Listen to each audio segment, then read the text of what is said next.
Hi, this is Dr. Matthew Sharps with The World of the Mind. I wanted to talk a little bit about my book, The Forensic View. And this book comes out of a lot of my work in the world of forensic psychology, which has a lot to do with eyewitness memory. But this book, The Forensic View, has a subtitle. The subtitle is Investigative Psychology, Law Enforcement, Space Aliens, Exploration, and the Nature of Madness. Now, there's an obvious question, which is, why would you cram that many topics into one book, or indeed onto a single planet? And the answer is basically resonant in what the human brain does and what it actually is designed to and set up for. Now, an awful lot of my work has been in eyewitness memory and eyewitness cognition. There's been a lot of that in the news lately. But eyewitness memory goes far beyond the forensic world, the world of law enforcement and criminal investigation. Because if you think about it, anything we really look at, we are an eyewitness to, and we're going to have a memory of that. And we all tend to trust our eyewitness memory most of the time. If we see a brick, we expect it to remain a brick. And if it's part of a building, we expect that building to still be a building, and so on and so forth. The problem is, it's not always true. There is continuity in the nervous system. And that means that if you see a burglar and you mistake a blonde for a brunette, or you mistake one kind of car for another in an auto accident, well, you might be right. You might also be wrong. And the reason for that has a great to do with the fact that our perceptions that become our memories are subject to interpretation. That interpretation, in turn, is subject to our experience and our expectations. I'll give you an example from way outside the world of criminal justice. Consider poor Christopher Columbus coming into the New World for the first time. He saw mermaids. He actually saw mermaids. He reports them, okay? And every sailing man knew what he was talking about. Mermaids, these very, very seductive ladies. Sometimes they're a bit confused with the sirens, right? They may be sitting out there on the rocks and singing various attractive songs to you, and the poor sailors look at that and they get cracked up on the rocks, and I guess the mermaids are all laughing. I don't know. But the point is, you can see these mermaids, and Chris Columbus actually saw them. It's not a question of believing in them. He saw them. Okay, and there they were.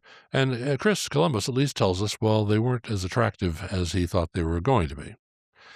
Now, what Columbus was actually looking at was West Indian manatees, these large sea mammals that are running around out there.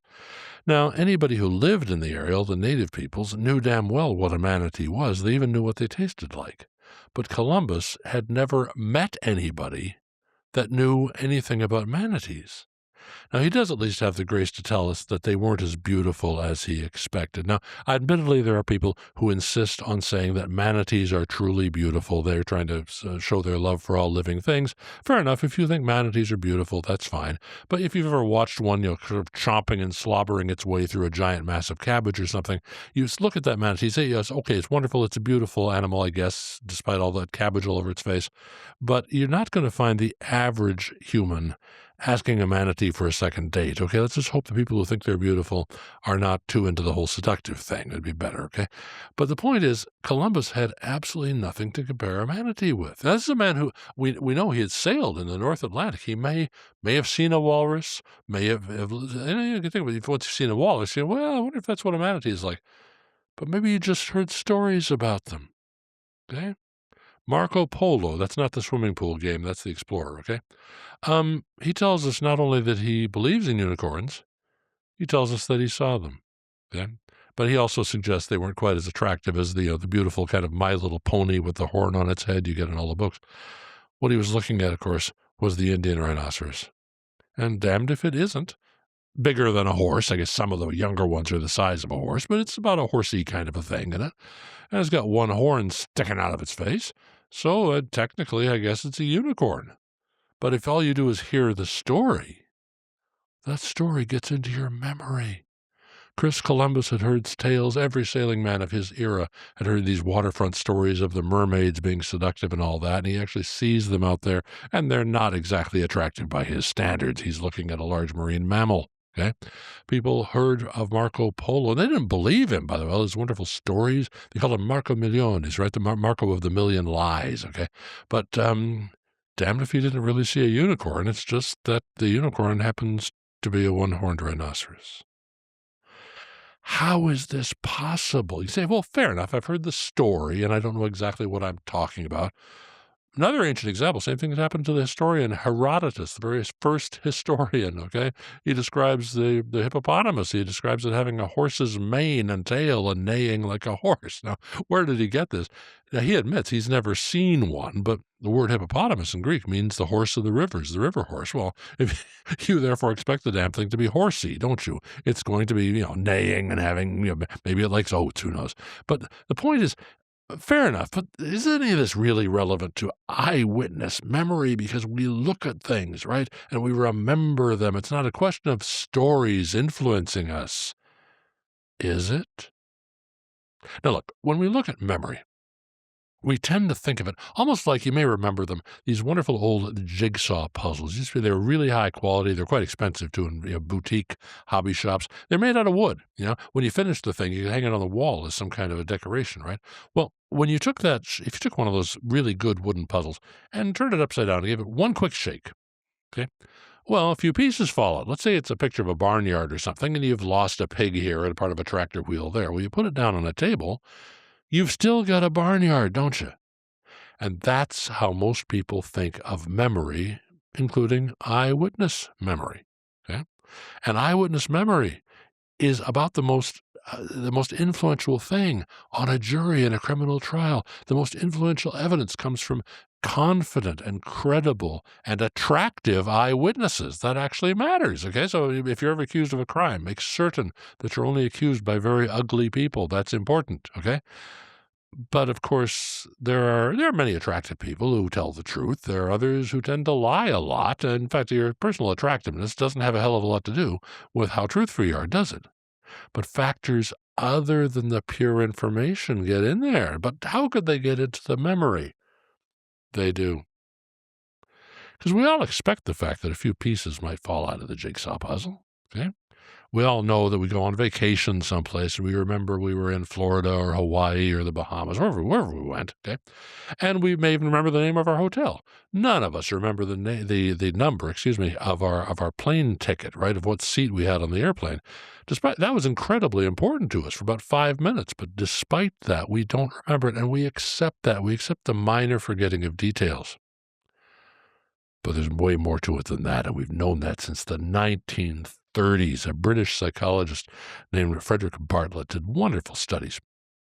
What he showed was that memory is neither permanent nor unchanging. Now, you do lose details, there's no question.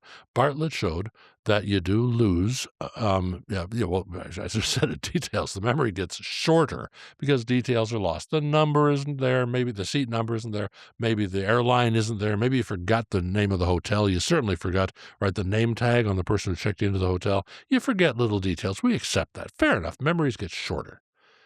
But that means that all we have left is the core of the memory, right? We remember we were on vacation in Hawaii. Was that the time we went snorkeling? Was that the time we went? What did we do exactly on that? Well, we may just remember, we had this wonderful vacation in Hawaii. We remember the gist. But fair enough, we have the core of it. That's probably right, isn't it? And despite the fact a few details are lost, we have a brief core memory, a gist memory. But Bartlett also showed that memory changes in the direction of personal belief. He showed people a piece of modern art of his day. It was called Portrait of a Man, okay? Now, it actually looks kind of like a demented football with dental problems. It doesn't look anything like a man at all. But as he asked people, remember that painting I showed you, Portrait of a Man? Draw me a picture of that. Lots of people drew it more like a human face. They rounded the football like a face. They turned these weird little geometric structures into eyes and things. Happened with stories, too. Bartlett told people a Native American story from a mythology.